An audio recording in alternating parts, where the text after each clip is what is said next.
Well, welcome to the Business Spotlight series. My name is Tanner O'Brien. I'm a senior partner here at ActionCOACH in Central Texas. And we are back here. I'm so excited to be sitting down with my guest today, Tom Freedman, who is a serial entrepreneur. He's owned several businesses. Super excited to just jump into his journey here today and talking about what he's up to with his current business. And I'll let him kind of talk a little bit more about that. So, Tom, thank you so much for taking the time, sitting down with me today. I'm going to hand it over to you. Share, if you would, just a little bit about your background and tell us a little bit about the current business. Yeah, no, appreciate it, Tanner. And I can't say enough of thank you for the invite. I always enjoy chatting with an audience of other entrepreneurs and folks looking to, really distinguish themselves. So I appreciate it. Quick background on me. I started, I grew up in a household where my father was an entrepreneur. So I didn't take the normal route where like typically you hear a lot from, and that is somebody builds the courage to then open their own business. Mine was much different. It was my father and all of the friends that he hung around. They all owned their own small businesses, right? So like when it was time for me to open up my business, it felt very natural. I opened my first business when I was 18 years old, and I would say my real big boy business, right, when I was 21 years old. That's still in existence today, family run in the health club industry, and lived through the pandemic. Fast forward almost 25 years later, which is absolutely insane because I don't feel that old. It's six businesses, and I've been anywhere from a performance coach into commercial cleaning, health club industry. So really enjoy business, and I really, really enjoy performance. That's where I'm kind of at today, Tanner. That is fantastic.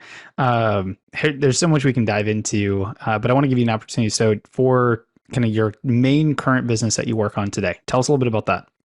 Yeah, this one's my favorite, and it's always easy for people to say that with what the business that they're in currently, because it's a good marketing piece. But the honesty and the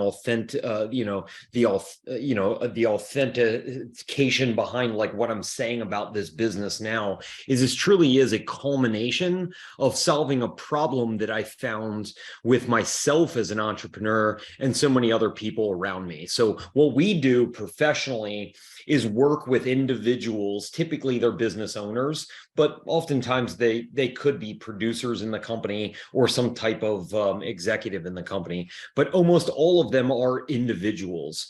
And what we do is distinguish those individuals so that they actually set themselves apart from everybody else in their particular space.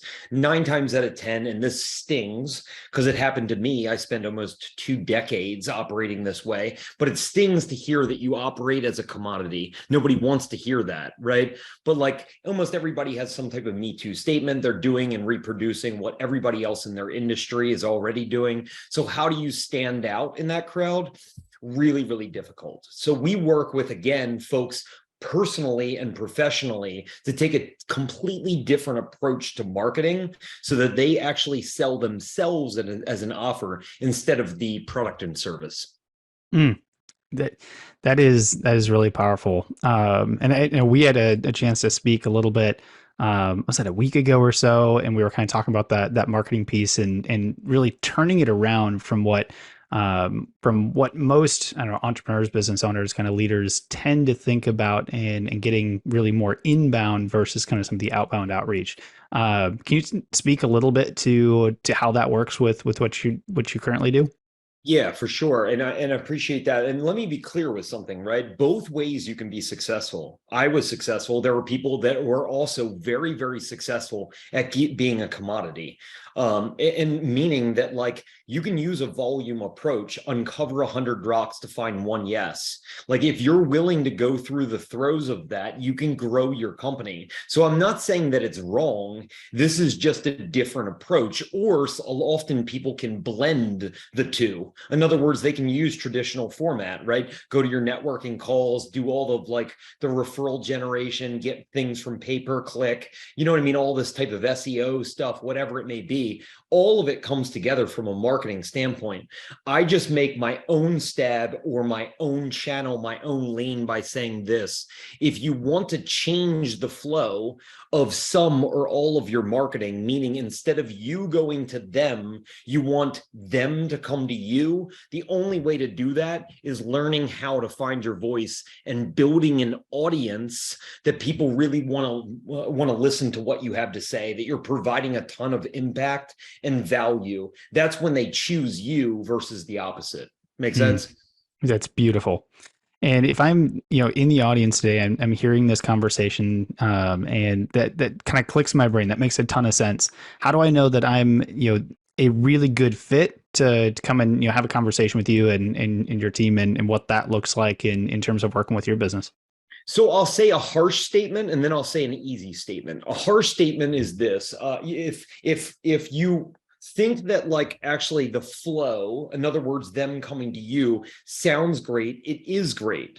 The problem is it is also hard work. It's not like we can just decide tomorrow, like, I don't want to do prospecting anymore. Like, I want people to come to me. Well, it's not that easy, right? Like, you really do have to build your audience. You do have to be impactful. You do have to be unique in that stand out sort of position. It takes a lot of work to do that. I mean, Tanner, you probably experienced it yourself, right? On a social platform or any type of emailing, any type of community or audience that you're building takes time or a tremendous amount of money. So like, you can either buy your friends, or organically it's going to take some time. And I highly suggest doing it as some type of blend of the two to expedite the process, but also making sure that you do have true believers and followers that voluntarily like say yes to you, being a part of your tribe, right? But like, ultimately what I want to state is this: if you do think that you have the capabilities of being unique, that's worth the conversation. In other words, if you want to adhere to like a one to many approach, instead of doing endless one-to-one calls, whether they be like qualifying calls or like prospecting calls or networking calls, if you want to stop that process and reverse the flow of literally people coming to you, you've got to start figuring out how to provide unique content, being authentic, in self-branding to do so. Some people like doing that and are capable of doing it. Others, they look at that as complete hell, right? So like, I need the people that are willing to be vulnerable and really work on themselves and be in front of an audience. If you're not that person, highly suggest you remain a commodity and focus on volume. Beautiful. I'm so glad to hear you say that, because I think oftentimes it's missed, right? Or it's just not talked about enough that it's not easy. It doesn't happen overnight. There's a lot of work that's got to be put into it. And if you're going to go down that path, you got to be willing to go down the path. It's not just a jump to the end type thing. So I appreciate you kind of saying, let's go with that harsh statement first, and then, kind of walk back into it. So that's awesome. Yeah. Let's take a step back. So 6 businesses, in business for yourself for, I think you said, 25 years, started when you were 18. Tell us, talk a little bit about that journey. What have been some of the, we'll say, the most memorable kind of roadblocks or lessons that you've had to learn along the way? They could be defining, they could just be, big pivotal ones. They could just be generally the ones that are most memorable to you along the way. But what does that journey look like? Because you're in a position where it's not just one business and you've had it for this long and that's what it looks like, or you're just on your second one. You've had multiple experiences in different arenas. So what have been some of the most memorable roadblocks, kind of hurdles you've had to overcome, or lessons that you've learned along the journey?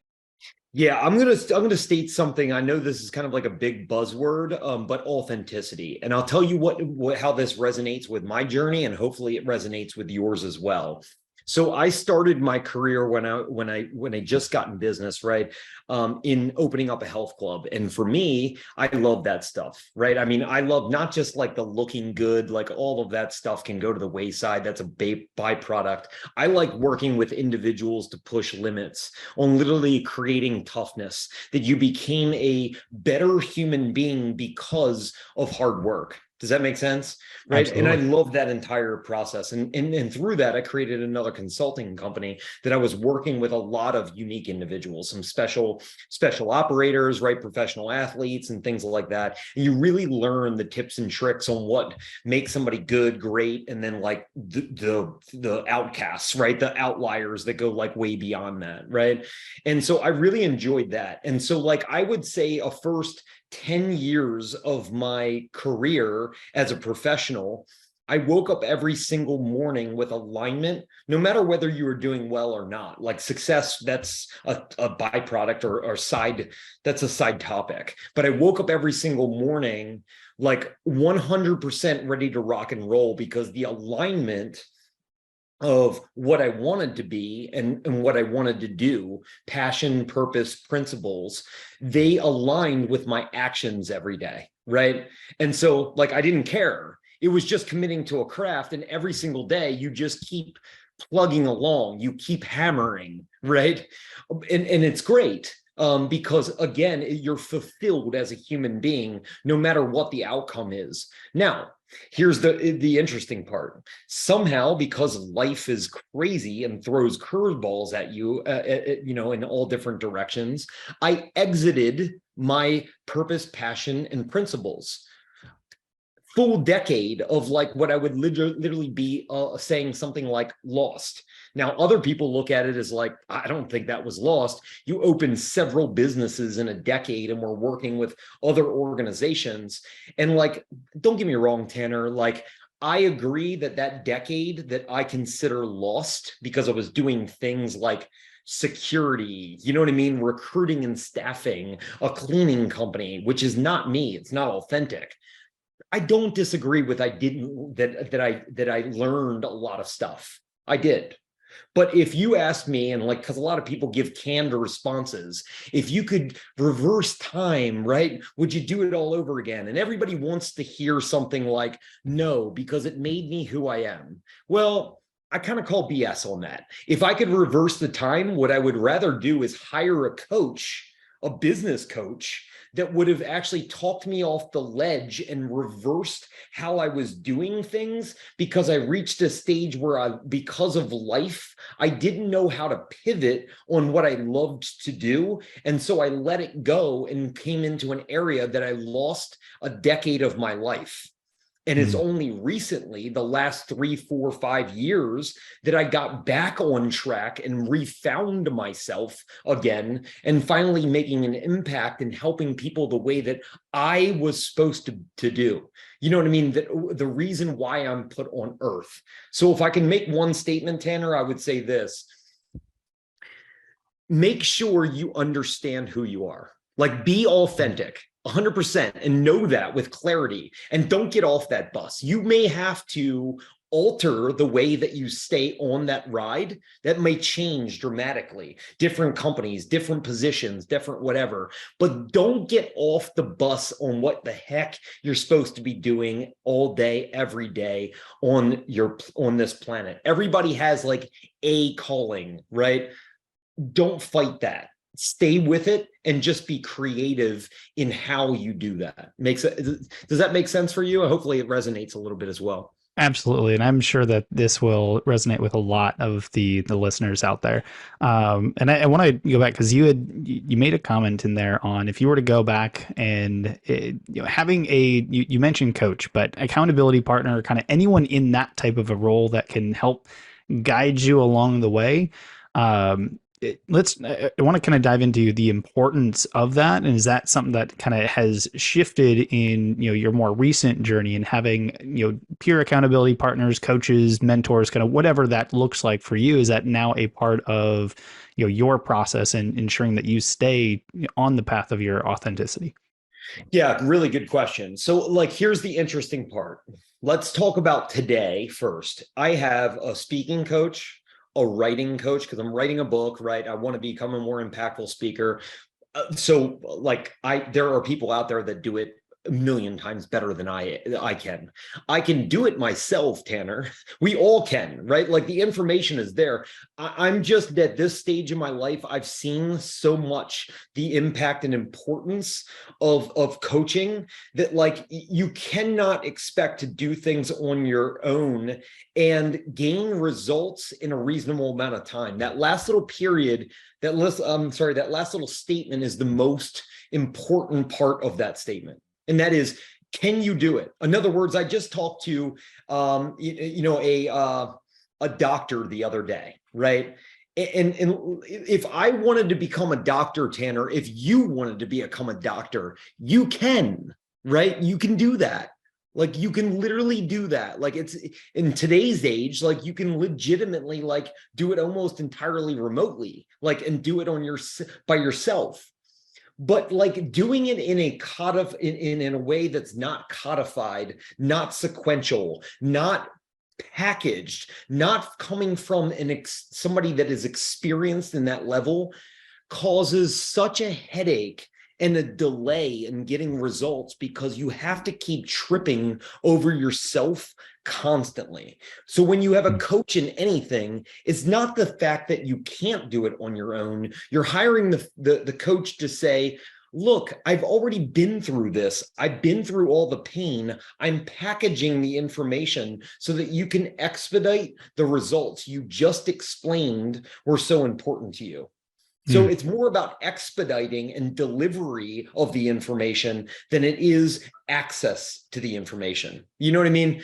The weird part is this: in the beginning, and why I didn't get a business coach was this. Athletically, I was a professional, in 70.3 Ironman. I had a swimming coach, I had a nutrition coach, I was a coach, but I hired somebody even better than me to help me, right? But come business, I was not willing to accept somebody's help at the time.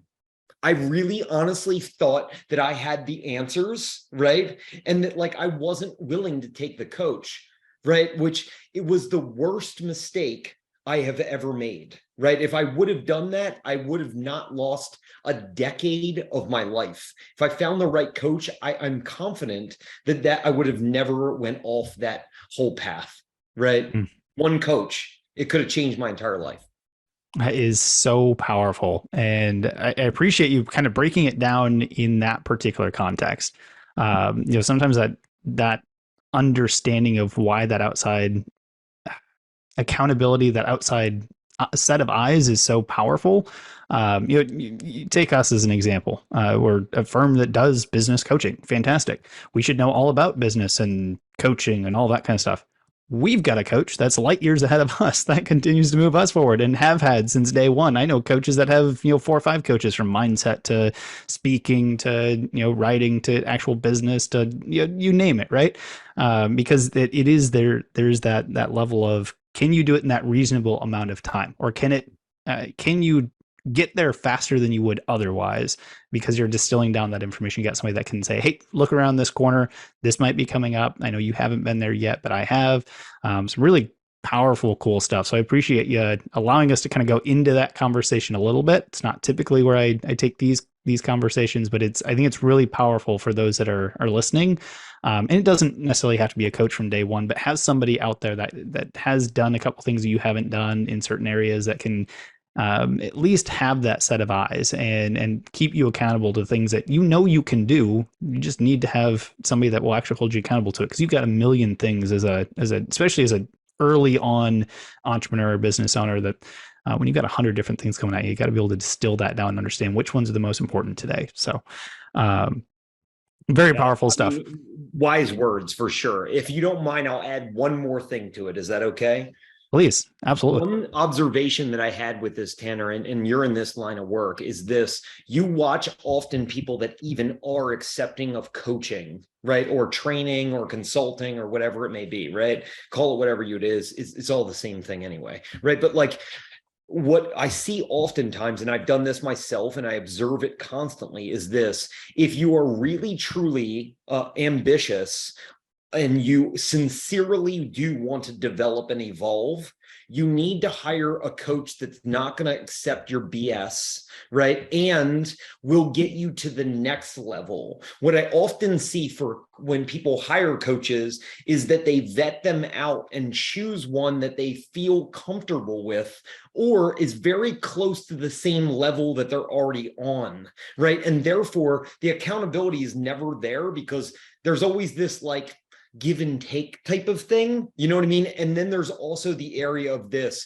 You need to find a coach that's already done what you want to do and is willing to actually take you there and capable of doing it. Being with a coach that's on the same level and just nice is not going to get results, right? Mm, yeah, it's the even just that, you don't want them to necessarily be nice, piece of it. It's, oh, man, best coaches in the world that I know in sports and anything else, the ones that they purposefully put their, subjects or clients or athletes or whatever it is, under discomfort. Like I don't know how many times I've walked into a coaching session where we're being coached and I'm like, man, I know we're gonna get our butt kicked today, right? I mean, because it's that there is that level of it has to be able to push you, it has to get you out of the comfort zone. Because if it's just that back and forth give and take, it's nice, it's great. Change may not happen in that case. So very much aligned and resonate with that, and I appreciate you sharing that with us. Well, I do want to be respectful of time. I know we've been running here for a little over probably 20 minutes at this point. So I do like to kind of wrap up on one final question here. But before I jump into that, for those that have really enjoyed this conversation, that want to learn a little bit more about your business, what you do, your journey, connect with you specifically, give us the rundown on where we can find out more information and connect with you. Yeah, for sure. No, appreciate that. You can find me on my website, right? www.defiantenterprises.com, or you can certainly email me at tfreedman@defiantenterprises.com. Happy to go ahead and connect with any entrepreneurs trying to navigate their way through this crazy life. So appreciate that, Tanner. Beautiful. And I will make sure to put the website and the email and everything in the description here below. So make sure you go click on it. At minimum, go to the website, check them out, and then connect with Tom here. So Tom, as we wrap up here today, I always love to finish on one question, and that is simply this: what is most inspiring to you today? Somebody that is actually trying to get out of commoditization. They literally want to distinguish themselves and free themselves for being who they truly are. And that can bleed into both personal and professional life. So those folks that are willing to be vulnerable, oh man, that is more inspiring than anything on planet Earth. Absolutely love that. Tom, thank you so much for taking the time to sit down with me, getting into really kind of some deep conversation, talking about journey, talking about challenges, what you would do differently. I don't think there's enough entrepreneurs willing to be vulnerable and share some of that. So truly, from the bottom of my heart, thank you for being here with me today. It has been a genuine pleasure. Appreciate it, Tanner. Thank you so much.